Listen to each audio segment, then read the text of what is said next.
What's up, everyone? Welcome back to another episode of Barely Legal and Web3. I'm your host, Jamelia Greer, bringing you the latest in Web3 every week with a legal twist. So hold on to your digital wallets and let's get into it. I'm super excited today for two reasons. The first reason is that this is our first YouTube series episode of our Web3 Founder series that we've done in a while. The second reason is that I have a guest on today who is super funny, but also very much in the Web3 space. And I'm sure you guys will really enjoy the conversation. I'd like to introduce Aaron Haber, who is founder of the Below Bored Comedy Club. And he is also a stand up comedian that has ventured into the metaverse. And for those of you that don't know, the Below Board Comedy Club is a metaverse comedy club below the Bored Ape Yacht Club. Aaron, welcome to the show. Thank you very much. And that is a lot of pressure. Your guest is extremely funny, the funniest guy you've ever seen. You are going to laugh, and then when people don't, they're like, "Oh, come on now, come on now." Stakes are In, high. in comedy, the hosts, the MCs, we're not really supposed to say, "Your next comedian is super funny," because it sets up expectations, right? So we just say, "You've seen him on Comedy Central, you've seen him on whatever," and then go ahead. Now the pressure's on. The The pressure's on. pressure's on. Okay. It's serious now, and I know that we've talked about comedy and humor. People are probably wondering, well, what do you mean? Where are his roots? What's his origin story? So I'd love to talk a bit more about that, about how you started out and your journey from really comedy into this Web3 metaverse space. Yeah, well, and first of all, thank you for having me on as a guest. I am honored to be part of your Barely Legal podcast, and of course, you saved the best looking for the first on-camera guest, so I appreciate that. Um, and so my history, well, my mom met my dad, and then 9 months later, I was born, and probably longer than that. I didn't really ask them. I don't want to get into their business.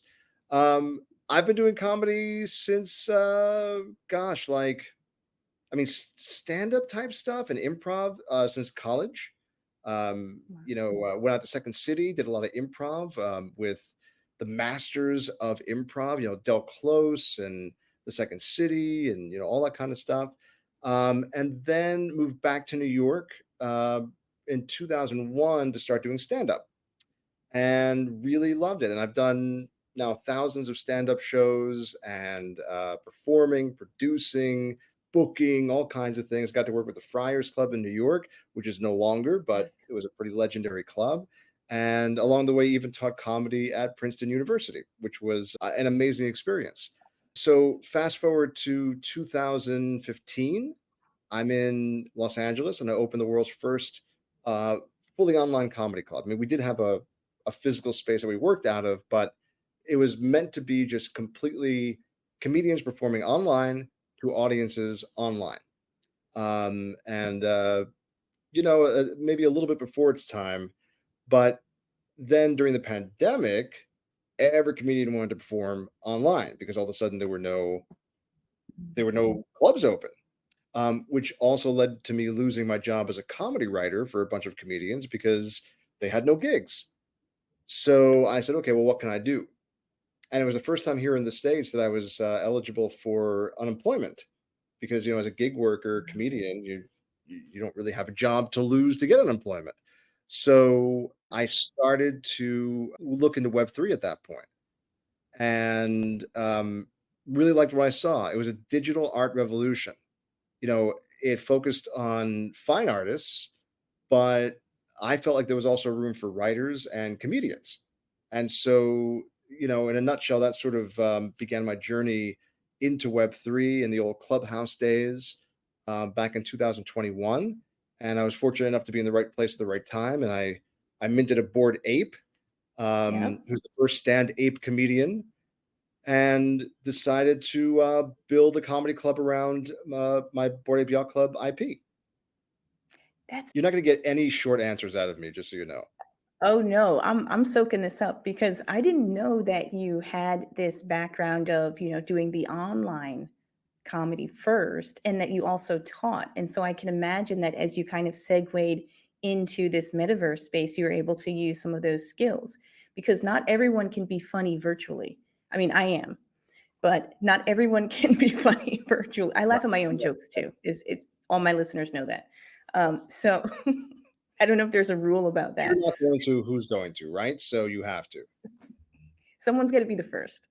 Yes. But but you have all those skills and you can bring it over into the meta. And are there some kinds of jokes that or some types of comedy that you feel resonates better when you're live and you're in person rather than virtually?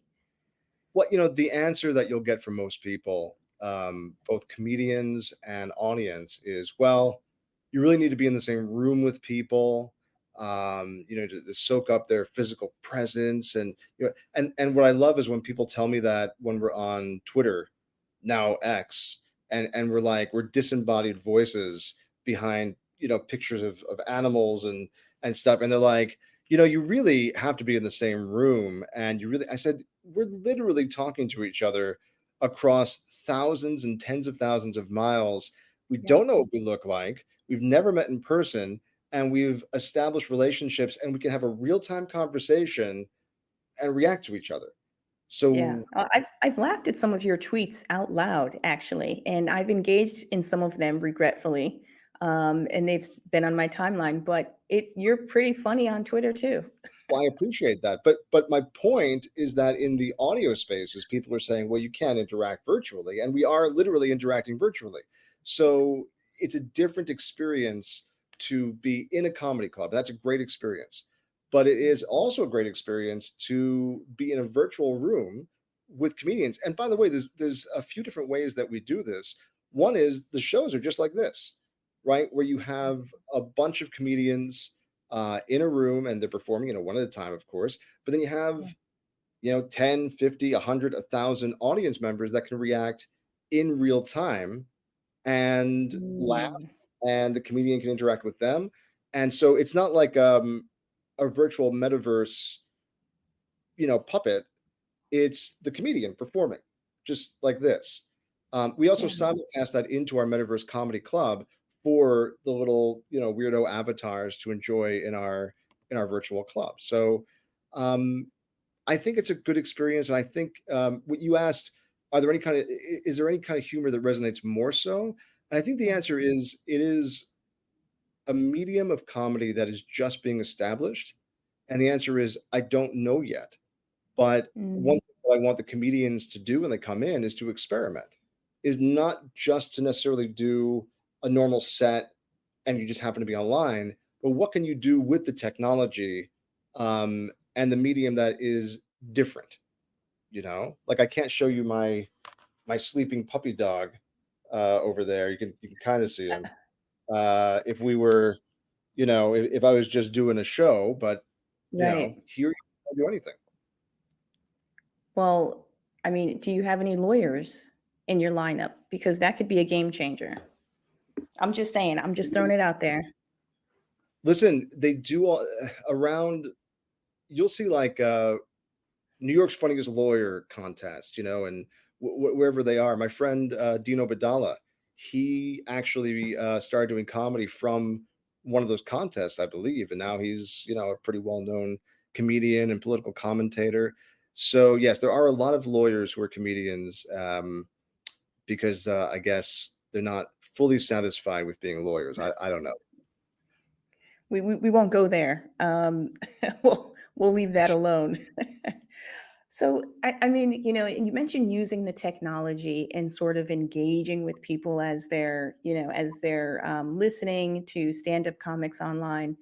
Is it, it's showing them what's happening in your space, but maybe it's also allowing them to interact in time with emojis or some sort of response and getting that feedback. Because I think that would be a huge, if I'm a new comedian and I'm doing stand up and I don't have that feedback, I can't hear the laughter. I need to know that people are, somehow engaging with my material. Right, but see, that's what everybody thinks, but that's not the reality of the situation. Is that you say, well, if I can't hear the audience, you can hear the audience. So just like I am talking to you right now, and we're many, many, many miles away, and you can hear me in real time, it's the same exact thing with a comedian performing to an online audience. They hear real time reactions, laughter, clapping, potential, you suck, that kind of stuff. They hear that in real time. The only difference is they're not in the same physical room, but they do get a response. Now, it's true we have to sort of guide the audience to unmute their mics. I think a lot Yeah. of people are nervous that they're gonna, ruin the show by laughing. But it's the same thing in a physical comedy club where the comedian's job is to get the audience comfortable enough to laugh.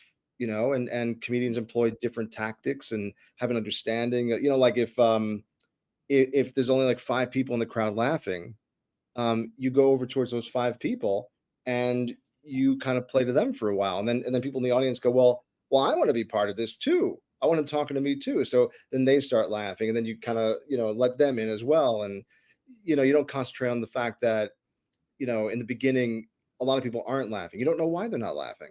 It may not be because they don't like you, maybe Yeah. because they're shy. But anyway, the point is our technology is no different than this. So the comedians are getting real-time feedback. That's amazing. And these skills, I mean, these skills to kind of hone in and, you're getting that feedback. Do you find that now, and I don't know if you've been to a comedy club in person recently, but when you go in person, do you feel like, oh man, this is not the same? Or do you feel like, you know, I miss this? How is that like IRL in real life experience? And for you as like being an audience member, different.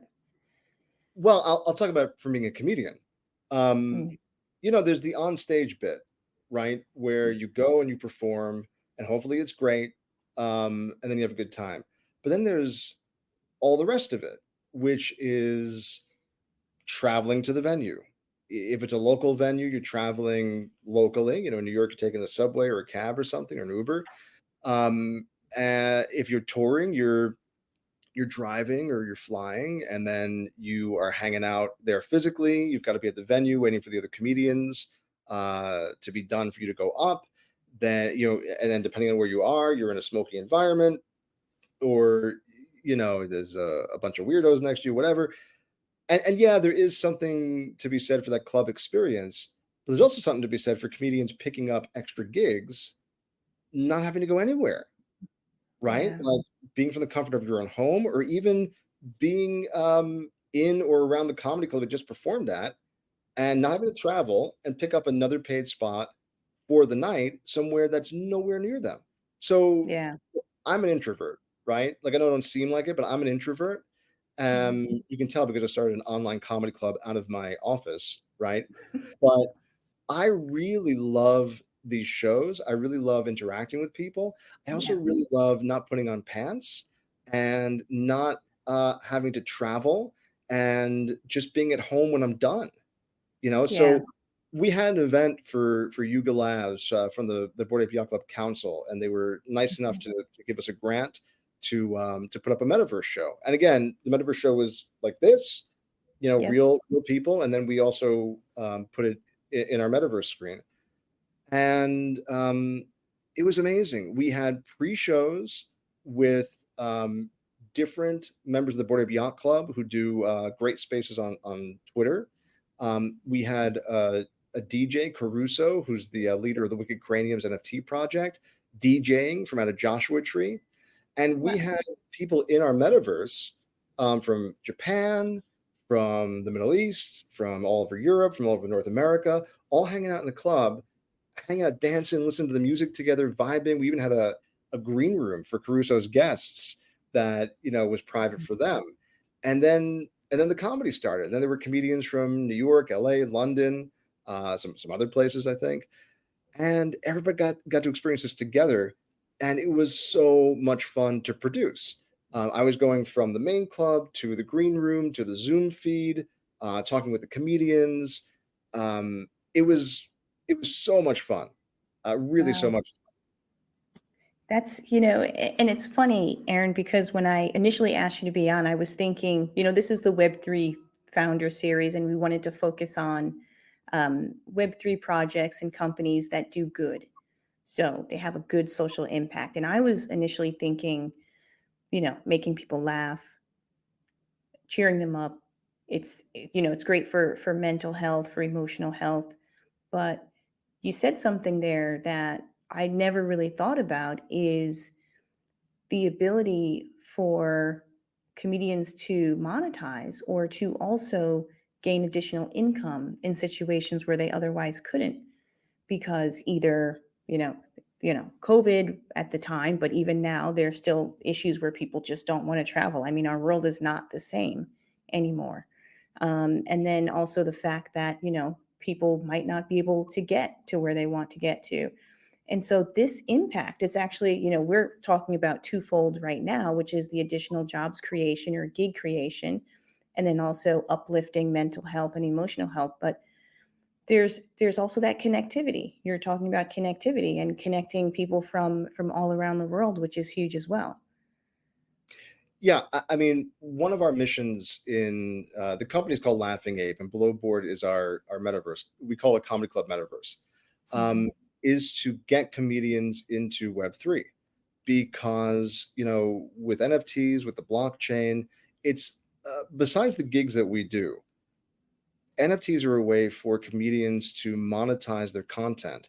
So right now, you get a set together, and then you either do a comedy special or you're on one of the late night shows or something, and then you can keep some of that material, but then you start working on your next set for the next comedy special or album or late night gig, right? You can't really repeat, um, you can't repeat the material too much. Yeah. So that just sits in a box somewhere. It doesn't do anything. Well, Mhm.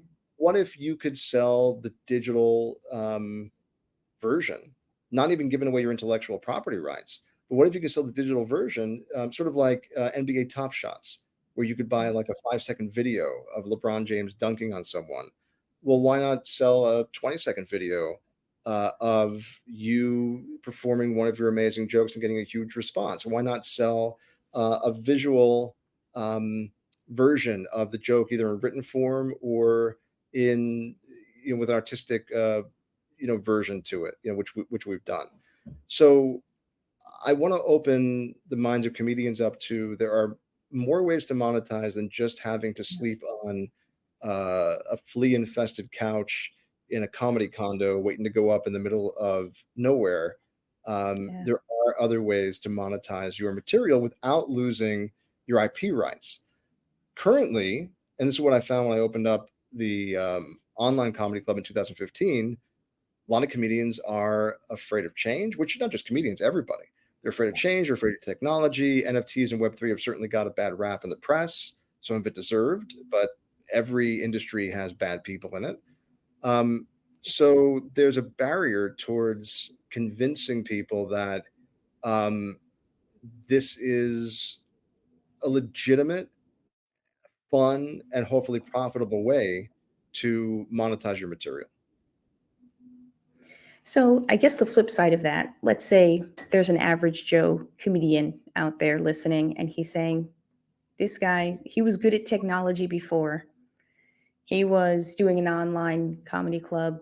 He was teaching. He had a head start. What would you say to that comedian that might need some additional gigs but is afraid to, or is otherwise there's some kind of barrier stopping him or her from doing something like this, or at least Well, engaging in the community? ultimately, everybody's got to do what they feel comfortable with. I mean, I worked on booking a comedian friend of mine for about 6 weeks before the Board Silly event, and ultimately he couldn't get past the NFT portion of it, and so didn't do the gig. We had amazing comedians, and he actually came and watched under a pseudonym to see what it was, and hopefully we'll be able to book him next time that he saw that it was such a great time. But in terms of the knowledge gap, well, everybody's got to start somewhere, right? So it's okay if you don't know anything. First of all, that's what we're here for, to give a guidance to comedians. Also, the technology keeps on getting easier and easier. So we're working with Nifty Kit now, who basically spins up WYSIWYG. What you see is what you get. Yep. ways of putting out smart contracts and accepting different cryptocurrencies, and to the point where the comedians and the people buying the possible NFTs, they don't need to know anything about crypto. I'll give you a great example: Starbucks Odyssey, which I'm very very fond of. When Yep. it's an NFT project, blockchain on Polygon, when you log in through their partner Nifty Gateway, there's nothing blockchain about it. You get an Yeah. email, and then you put the code in for the email that you got, and it lets you in. That's it. You don't Yeah. have to have a MetaMask. You don't have to do anything. So I say for the comedians, just come and talk to us. We'll help you through it. If you like it, you can keep doing it. If you don't like it, you don't have to do it anymore. I want to hang there on the point you mentioned about this sort of evolution from things being complicated to what you see is what you get and just a better user interface. Because, I mean, I can remember when I first came in and, I mean, I can't tell you. I mean, I had my wallet. I gave my seed phrase. You know, I mean, people do stupid things when you start. Aaron, come on, you. I saw, but no, I mean, you do foolish mistakes when you first start out, and so I think you're right. I think part of that fear has to be sort of not just education, but how the technology is presented. And yeah, Starbucks didn't have a Discord. Starbucks wasn't like jump in our Discord and get on the whitelist and get some spots. No, it was Starbucks Odyssey, and you didn't know that it was anything else. So I think that's sort of the evolution that has to happen.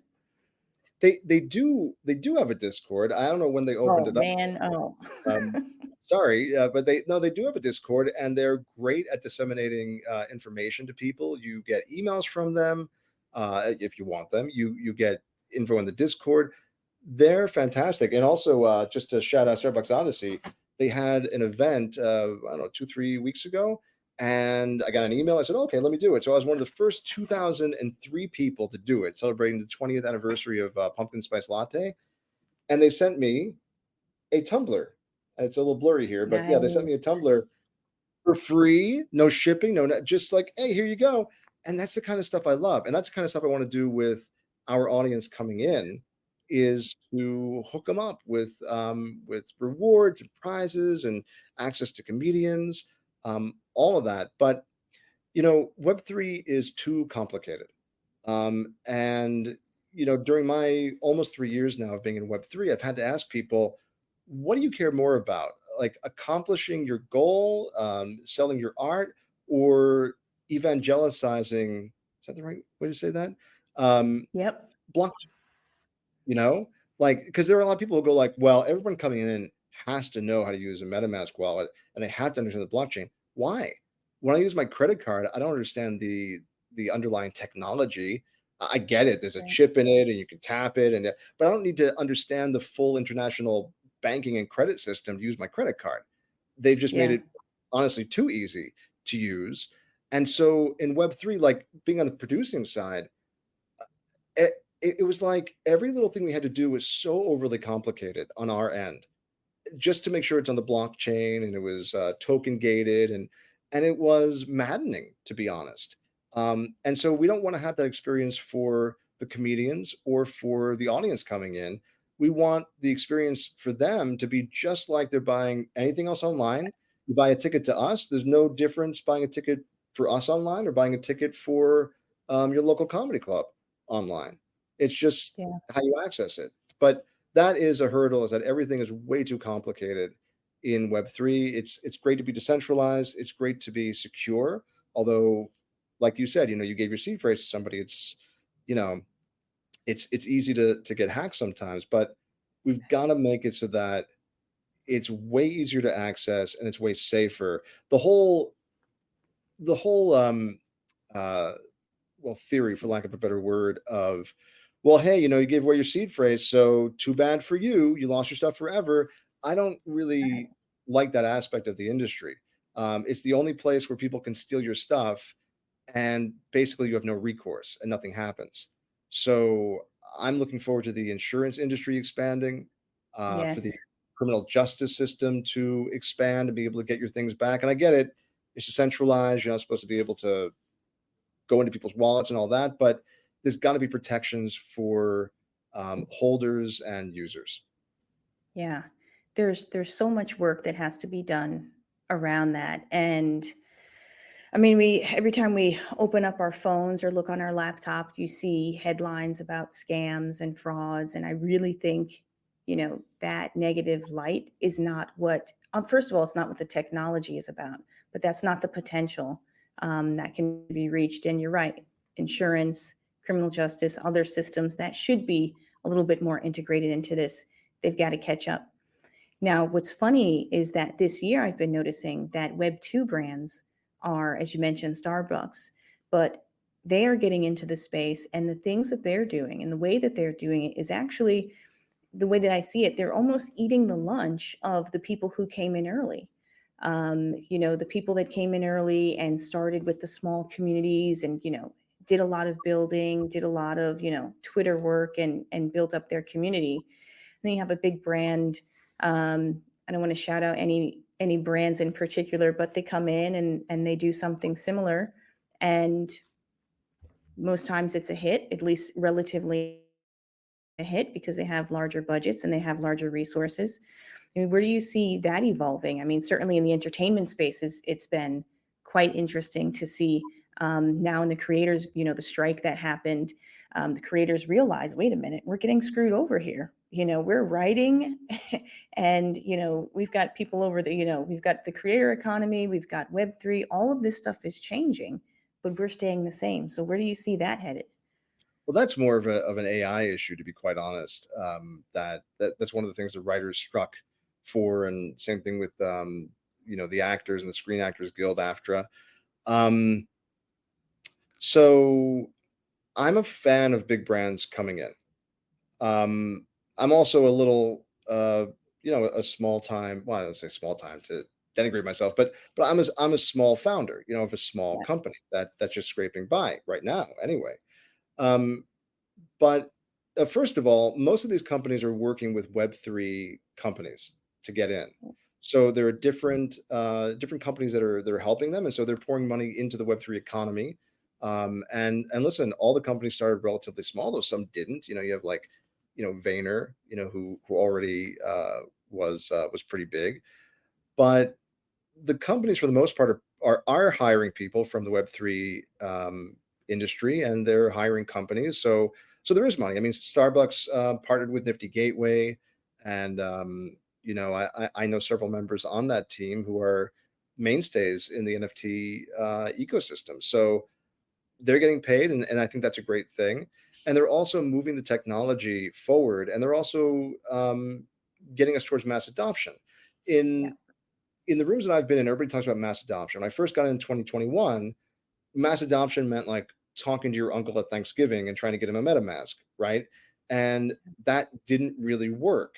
Unfortunately, a lot of people that were just kind of sniffing around and trying to figure out what was going on, they got preyed on by the predators here in the space. They were exit liquidity, the greater fool, and so you saw most of those people leave the space. Um, but you also had a lot of there are a lot of communities that don't interact with each other that are still relatively strong, that are just doing their own thing. But the mass adoption has been thought of as, okay, 10 million people are going to come in here and buy up my bags, buy up my property and give me exit liquidity. That's not the mass adoption that I think is going to happen. I think it's going to be through brands like Starbucks and Nike and other brands who are doing things in the space that make it incredibly easy to use. I'll give you a good example. Reddit um, had their avatar program, has their avatar program. They've now worked with a tremendous amount of artists in the space, and they've worked with different collections like Cool Cats. I believe Deadfellas is putting a collection out with Reddit. On Reddit, in the beginning, people really didn't like NFTs. You'd go around and people were like, "Oh, NFTs are a scam," blah blah blah. They yeah, didn't know they were buying NFTs or getting them for free when they started this avatar program. They put them in a vault. Well, it turned out the vault was a digital wallet. And so when people had already been using it and it was super easy to use, and then they found out that they were NFTs and they could sell them, they could keep them, they owned them, there was a pretty positive response. And so they continue that program out, and that's the kind of thing that's going to bring in mass adoption for projects like mine and other projects where people go, "Oh, NFTs, yeah, okay. Comedy show, yeah, oh yeah, okay. A comedy ticket, great." Yeah. So I'm a big fan of the companies coming in. I would like the current ecosystem to pay more attention to smaller, scrappy companies, like Laughing Ape and probably 500 others in the space who show up every day, work really, really hard, but don't get the big influencer attention. There are diamonds in the rough out there, and that's what I hope happens. Yeah, you hit the nail right on the head. I mean, one thing I was going to say is that I do see some Web3 companies sort of being tapped on the shoulder to say, hey, do you want to collab? Do you want to participate in this new rollout of a new product? But as with, tech as it's always been, diversity is always an issue. And I don't see many, I'll just say even Black just to start. As an example, those Web3 companies or projects, really getting any sort of showcase. It's a broad statement, but I'd like to see more of it, quite frankly. And so that's one hope, is to see more diversity in the space and to not let, I mean, we're supposed to be decentralized and transparent, and for all of these ideals, some of those ideals that were compromised in the Web 2 space, hopefully they won't be compromised in the Web 3 space, even though there is no line between Web 2 and Web 3. It's all the same. Look, it's supposed to be that decentralization is supposed to take care of some of the historic injustices that have been perpetrated on um, different communities, right? Because you take out the guy at the bank who's like looking at you to see, what background you are, not looking at your information, and then making a decision that is based on your background. It's supposed to be that with peer to peer and with trustless and faceless, all that. It's just supposed to be okay. Do you qualify? Do you like the terms? Okay, you got it, right? And it's supposed to take out a lot of that stuff. Now, is it doing that? I don't know. I will say though that um, the vast majority of people that I know in the space are anonymous, and they are under pseudonyms, and they represent themselves with different images, whether it's a piece of art or whether it's a PF. I keep going. I'm mirrored here, or a PFP or something. And so I have been, I don't want to say surprised, like, oh, but there's many, many people in the space that you think are one thing. Either I thought they were younger or older, or you have an image in your mind, and then you meet them, or you finally see a picture of them, and they are not the racial background you thought. They are not in the age range you thought. They don't look anything like what you thought, and you go, okay, so there are definitely projects run by people from the Black community and all different communities. But yes, I agree with you. I hope there's as equal and fair a distribution. I would rather see a meritocracy than anything else, and I hope that's what we're starting to build here. Right, right. Switching gears a bit, um, one of the things that you mentioned when you talked about the Board Silly event was this global impact and the ability to kind of reach people in different ways through the metaverse. What do you see as far as what's in the future for Below Board in terms of events or new sort of things that people can look forward to? Our goal now is to grow an international audience of comedians and comedy lovers, and to put them together for first a series of events, and then as that pool grows wider, weekly events, and then maybe daily events. We have a virtual comedy club already up and running, and I think once people come in and experience that either through shows like this on Zoom. We're not on Zoom, but you know what I mean. Or in the metaverse, they're gonna say, "Oh, this is fun. I'm hanging out with people from all over the world, laughing it up, and then connecting socially. I'm connecting with comedians. I'm meeting comedians that I'd never seen before, and finding new acts that I love." Um, and so our plan is just to evolve into the biggest provider of comedy in the world, and have amazingly fun events, not just online, but also in real life. I've produced in real life comedy events for 25 years. Um, that's what we're looking to do. And I think that as people come in and experience it, they're going to love it and they're going to want more. And it's not I just the love comedy, that. by the way. Again, like watching Caruso DJ, and our avatars dance and the people in Zoom, vibe out, like Yeah. that really cemented it for me. I was like, oh my gosh, this is so fun and such a great like bonding experience with people that know they're not in the same room with me. I want to do this all the time.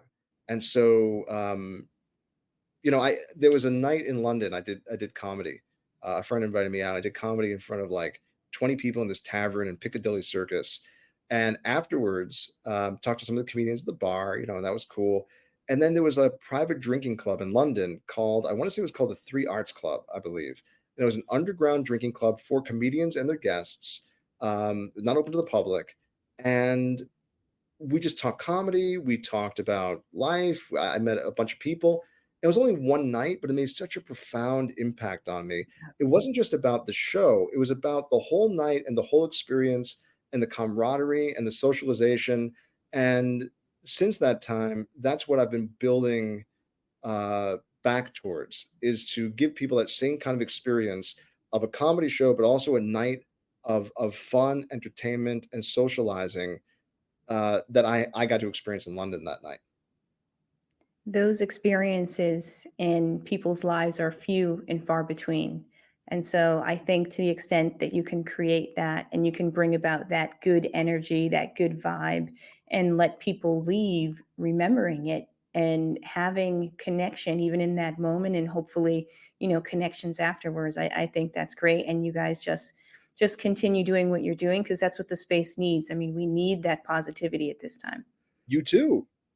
What you're doing is great as well. I mean, we've worked together, as lawyer and client, and you helped so much. I mean, you were so great with your advice and just helping us navigate this really murky Web3 universe right now.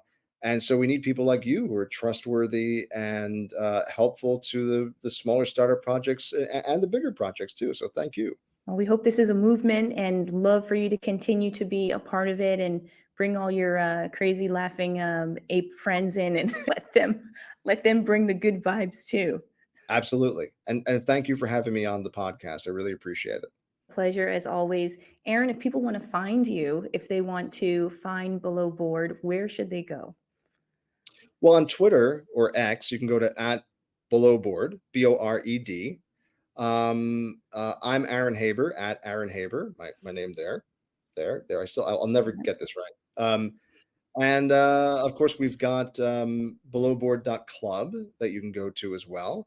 And yeah, feel free to reach out. I'm not going to give you my seed phrase, but feel free to reach out if your organization wants an online or in real life comedy event, or if you want to join up and become one of the Below Board Fellows, as we call our members. It's amazing. Keep doing what you're doing. Pleasure having you on. And for those of you that are listening, stay safe out there and hold on to your digital wallets. And then also don't give away your seed phrase. Don't do it. Take care.